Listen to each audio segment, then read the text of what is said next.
Hi everyone, my name is Ukamaka Olisakwe. I like to be called Uka. I am an assistant professor with the English department.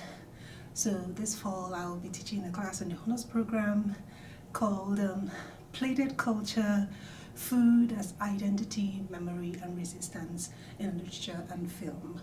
So I've always wanted to teach a class that looks at how food shapes our identity, who we are, where we come from, the stories behind our family food recipes and traditions. For example, here in America, you often pair cranberry sauce with turkey on Thanksgiving days, and certain families have their distinct casserole dishes. Which they share on Thanksgiving Day. So many of these traditions I've come to learn are shaped by our cultural norms, sometimes also shaped by the politics of the region that cause us to gravitate towards certain food and certain food choices. So for example, I'm from southeastern Nigeria.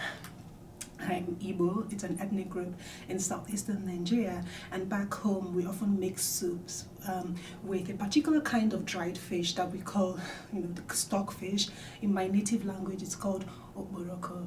So every southeastern family always cook with that fish.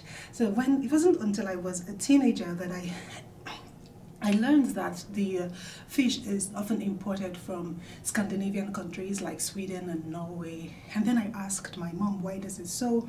And she told me the story of the civil war in my country that started in 1967 and ended in 1970.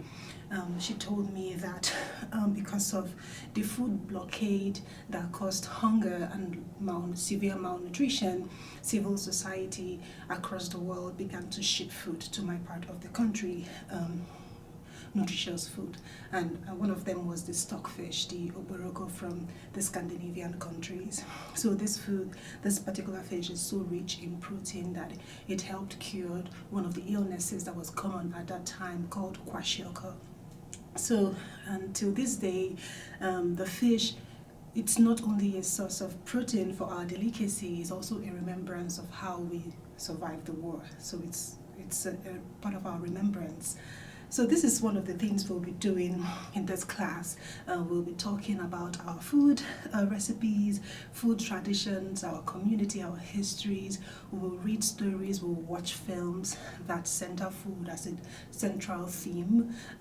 For example, The Bear, for those who have watched the TV series The Bear on Hulu, food is a central narrative. There's also this particular scene that I love in Goodfellas, where even though these people have done really terrible things and they are in prison, but they also have this tradition, and they were cooking their pasta and drinking their wine and eating their bread. It was almost like a community even though they were in prison. So what we will be doing is reading stories where food shape our identity, where food is a symbol of community, where food tells the story of how far we've come as a people. So that's what we'll be doing in this class. So just sign up for it, and I can't wait to see you all in the fall. Thank you so much.